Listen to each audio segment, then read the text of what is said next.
네, 안녕하십니까. 네.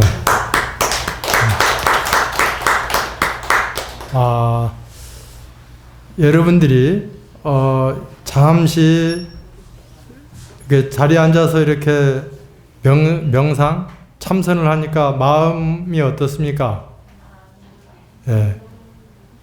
그래서 이 편안함, 이것을 앉아서 이따가도 얘기하겠지만은 이 시간을 늘려가세요. 꼭 앉아서만 아니라 핸드폰 충전하듯이 5분이나 10분 이렇게 아주 지극한 마음으로 이렇게 관하게 되면은 고요한 마음이 일상생활에서 이어집니다. 그것을 여러분들이 일상생활에서 이렇게 여여하게 이어지는 걸, 그걸 여여하다고 합니다. 그런 시간을 늘려 나가 보시기 바랍니다.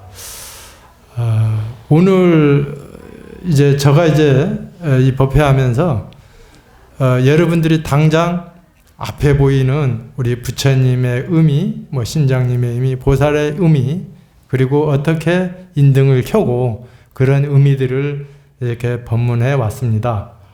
오늘은 여러분들과 이렇게 상담을 하다 보면은 많은 사연들이 있지 않습니까? 네, 그런 것들이 개인적으로만 해당되는 게 아니라 이것이 여러분들에게도 해당될 수 있는 그런 문제이기 때문에 같이 공유하면서 그런 문제가 닥쳤을 때 우리가 어떻게 지혜롭게 해결해 나갈 것인가, 그런 의미로 그렇게 법문을 이어나가 보겠습니다. 자, 우리가 이제 이 불교에서 우리가 여러분 집안에서 큰 일을 치렀다고 하잖아요. 그 큰 일이 뭐죠? 예? 예. 흔히 이제 장례, 예. 그 다음에 결혼식, 이런 문제죠. 예. 그 중에서도 이 죽음이라는 것, 예. 죽음. 좀 많이 이렇게 자신에게도 두려운 일이고, 갑자기 지인이 이제 돌아갔을 때, 특히 이렇게 그 중에서도 갑자기, 여기 연세 드신 분들도 계시지만 갑자기 나이 어린 자식이 그렇게 갑자기 돌아갔을 때 그 마음이 어때요? 수행력으로 잘 안정시키려고 해도 그게 힘들죠. 예, 그런 부분을 우리가 결국에는 이 불교 공부는 생사를 초월하는 공부. 우리 반야심경이나 공사상에 보면은 불생불멸 많이들 여러분 외우시죠? 태어나지도 않고 죽지도 않는다고. 예. 이것을 이제 알고 있는데 실질적으로 우리가 태어나면 기뻐하고 이제 누가 돌아가면 슬퍼하고 하는 게 그게 인지상정인 것 같기도 합니다. 근데 이 불교는 그런 것을 어떻게 받아들여야 되는가, 그거에 대해서 한번 얘기를 해보겠습니다. 저도 개인적으로 죽음에 이렇게 불생불멸이다 그렇게 관념적으로는 알고 있지만 막상 내 자신에게 죽음이라는 그 실질적인 그 문제가 닥쳐왔을 때 그 공포감, 그 우울함은 정말로 경험해본 사람만이 알 수 있을 것 같다는 생각이 들었습니다. 그래서 이제 그 부처님 경전에 한 일화를 하나 소개해 보고자 합니다.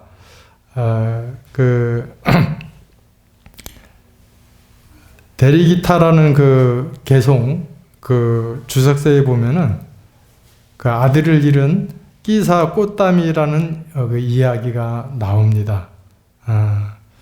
이 이야기는 전부 한번 들어보셨을 겁니다. 그 부처님 당시에 그 16대국 나라 가운데 코살라국이라는 그 나라가 있었는데, 거기서 이 가난한 바라문짐의 기사 꽃다니, 그냥 꽃담이라고 하겠습니다. 꽃담이라는 여인이 살고 있었어요.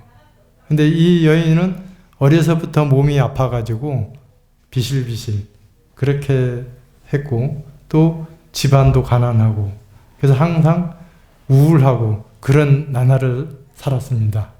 그런데 이 여인이 결혼을 해서 아들을 낳게 됐는데, 그 아들이 너무너무 건강하게 자라고, 그래서 가족도 화목하고, 이 꽃다미가 가장 행복한, 생에서 가장 행복한 나날을 보내게 됐습니다. 그런데 이제 갑자기 청천벽력처럼 그 아들이 갑자기 죽음을 맞이하게 돼요. 그래서 이 꽃다미는 정말로 너무나 이 청천 같은 소식에 그 어려움을 당했을 때 너무 믿겨지지가 않아서 그 아들을 안고 거의 실성하다시피 동네를 돌아다니면서 내 아들을 살려달라고, 내 아들을 살려달라고 그렇게 예언을 했던 거죠. 그래서 이제 부처님께서 이 이야기를 전해 듣고 이제 꽃다미와 이야기를 하게 됩니다. 꽃다미 보살이시여, 정말로 이렇게 조의를 표하는데 내가 그 아들을 살릴 수 있는 방법이 하나 있다. 그러니까 그 말에 꽃다미는 그렇게 실성하다시피 했었는데 이 귀가 쫑긋 서게 됐습니다. 부처님께서 얘기합니다. 이 집안을, 이 마을을 돌아다니면서 집안에 죽음이 없었던, 장례를 상여가 나가지 않았던 집안에 있으면은 그 겨자씨를 얻어와라. 그러면은 그 아들이 살릴 수도 있다. 그런 얘기를 하니까 이 꽃다미는 정말로 그 아들을 살려야겠다는 일념으로 집안 곳곳을 돌아다니면서 그렇게 물어봤어요. 그렇게 물어봤는데 집마다 아유, 누가 돌아갔습니다. 그렇게 하면서 묻는 집마다 전부 죽음을 맞이했다는 거예요. 그래서 그 꽃다미가 거기에서 그 사람은 태어나면 누구난가 죽어야 된다는 그런 이치를 깨닫게 되고 아들에 대한 집착을 놓게 됩니다. 그러면서 이 꽃다미가 바로 부처님의 제자로 출가를 해서 비구니 스님이 돼서 열심히 수행을 하게 됩니다. 이 대목에서 알 수 있는 것은 이 부처님의 지혜입니다. 부처님이 그렇게 스스로 그 상황을 받아들일 수 있게끔 그렇게 상담을 해주시는 거고, 그래서 예를 들어서 부처님이 신통력이 있다고 해가지고 죽은 사람을 살려내고 없던 것을 만들어내고, 이것이 신통력이, 이런 신통력이 아니라 부처님은 이 세상에 있는 그대로를 받아들이게끔 알려주고 그것을 깨우치게 해주는 것이 이 부처님의 지혜이자 신통력인 것입니다. 네. 그래서 저는 이제 이 수행을 해보고 부처님의 가르침을 공부하면서 느끼는 것은, 우리가 일상생활에서 당연히 좋고 일이 잘 되고 이 성사되는 이렇게 되면은 좋은데, 이 사바세계가 어찌 그렇습니까? 하다 보면은 어려운 일도 있고 잘못된 일도 있고 꼬이는 일도 있지 않습니까? 그래서 이 불교, 이 부처님의 가르침은 그거를 긍정적으로 받아들일 수 있는 그 가르침인 것입니다. 아시겠습니까? 예, 이 지난 것은 되돌릴 수가 없잖아요. 그렇죠?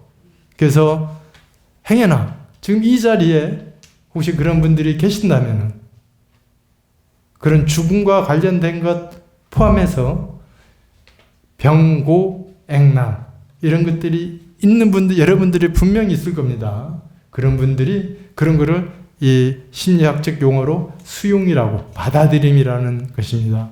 그거를 긍정적으로 받아들이십시오. 그리고 아까 얘기했지만 우리 안에는 어떠한 지혜? 부처님의 지혜. 부처님과 같은 지혜가 갖추어져 있다. 그거를 자꾸 꺼내서 써야 됩니다. 나에게도 부처님의 같은 지혜가 있지. 네, 그런 것을 자꾸 일궈줘야 된다. 여러분들 그 안에 이 불성이라는 그 부처님의 지혜가 정말로 활활 타고 있는데 탐진치의 욕심으로 여러분의 아상으로 양파 껍데기 마냥 3줄 마냥 그거를 꽉꽉 덮어버려서 그걸 안 보이는 거예요. 그래서 옛 선사들이 뭐 하라고 했죠? 견성해라. 그 불성을 알아차려라. 깨달아라. 그렇게 강조했던 것입니다. 그러면서도 우리가 이런 부분을 정말로 얘기를 해줘도 이제 받아들일 수도 없고 간혹 가다가 그 지인에 대한 그런 잘못된 생각이 나면은 우울해지고 마음이 아파해집니다.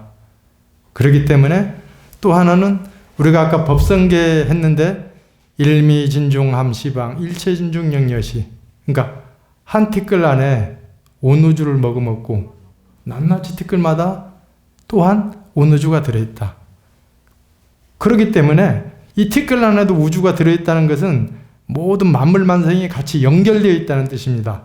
그렇기 때문에 우리 안에 정말 사랑하는 그 조상님, 부모님 그런 마음이 다 연결됐지만 그 중에서도 짙게 부모님과 자식이 연결되어 있는 것이 정말 강하게 연결되어 있다. 그런 이치입니다. 그렇기 때문에 우리가 그 돌아가신 깨달은 분들의 법문에 의하면 죽은 사람은 그 차원이 더하지도 덜하지도 못하고 딱 그 자리에 있다고 합니다. 자, 그것을 누가 해주느냐?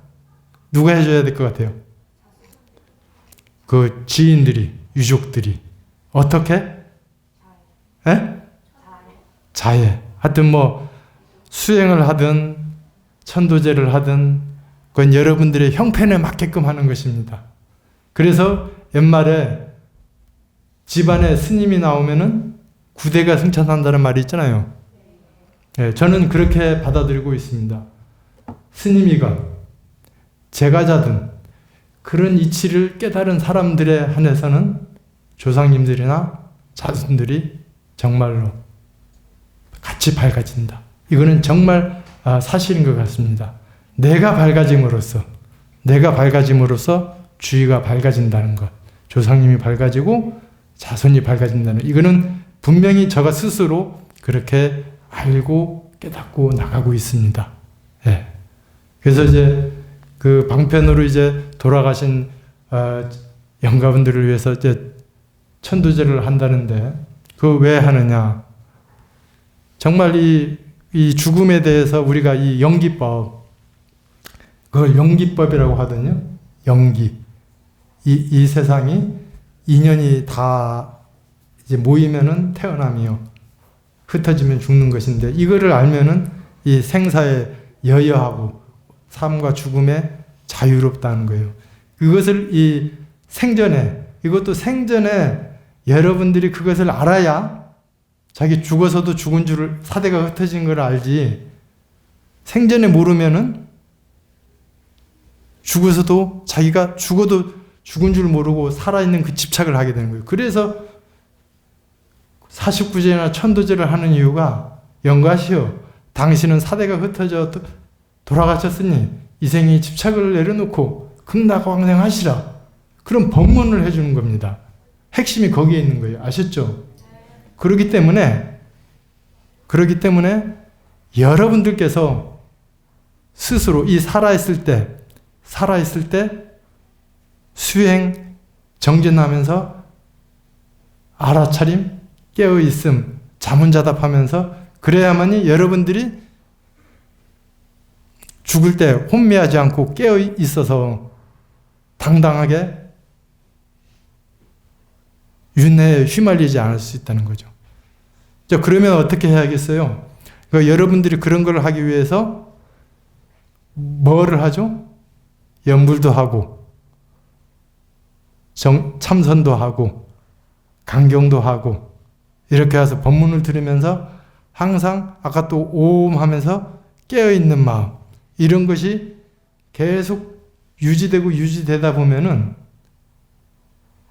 알아차림, 깨어있음, 자문자답이 되면서 극한 상황에 딱 탐진치가 일어날 때 그걸 알아차릴 수 있다는 거죠. 그리고 더 나아가서 정말 몸이 아플 때도 마음이 괴로울 때도 그걸 알아차릴 수 있다는 거죠. 네.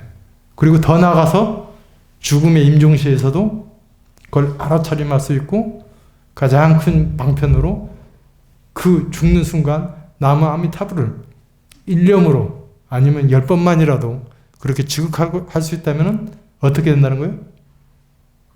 흥나고 광생하는. 여러분 스스로 티켓 끊고 가고 싶지 않아요? 에? 그런 서원을 세우셔야 됩니다. 여러분들이. 저도 이 청강도 마찬가지지만 여러분들이 불제자이면은 그런 서원을 세워야 되지 않겠습니까? 네.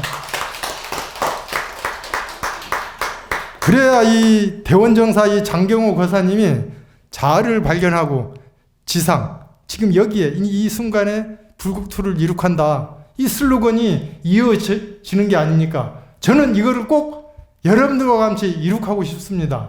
동참해 주시겠습니까? 다시 한번 얘기하지만 얼마 앞서서 이제 동안거, 하안거 하면서 이제 스님들이 정말로 모든 것을 다 바쳐서 자기 견성을 하고 그 중생들을 제도하기 위해서 그렇게 수행을 하는데 여러분들도 부처님이 제자지 않습니까? 그렇지 않습니까? 그렇기 때문에 여러분들도 수행을 해야 되는데 저는 그래서 일상생활에 수행을 하라고 합니다. 일상생활에 항상 얘기하기를 저도 그렇게 노력하고 있고 학생들 앞에도 그렇게 가르치기를 핸드폰 저번에도 누차 얘기합니다. 이거는 100번, 1000번이고 상관없습니다. 계속 이 수행은 반복입니다. 반복. 똑같은 거를. 네. 그래서 이거 핸드폰 그 주 목적은 뭐죠? 사용하는 데 있죠. 충전하는 데 있지 않죠. 네. 그런데 충전을 안 하면 사용을 할 수 없어요. 그래서 우리가 여러분들이 마음의 충전이 필요해요. 마음의 충전. 그게 강경도 되고 연불도 되고 참선도 되는 것입니다. 그렇게 하면서 간절한 마음으로 그렇게 집중 그리고 이엄. 그러니까 기도를 하고 나서는 꼭 그런 간절한 여러분의 서원을 저번에도 얘기했지만 서원을 큰 것부터 그렇게 여러분들 처해 있는 것까지 간절하게 하고 나서 그게 충전이 되면은 일상생활에 그 에너지가 그대로 나갈 수 있는 것입니다. 그래서 일상생활에서 알아차림, 깨어있음, 자문자다. 그래서 그거를 알깨자 앞에만 끊어서 알깨자 수행이라고 하는 겁니다. 이거 저 이제 특허내서 이제 책 쓸 겁니다. 네. 그래서 여러분들이 알깨자 이거를 항상 일상생활에 해 나가시면은 감사하겠습니다.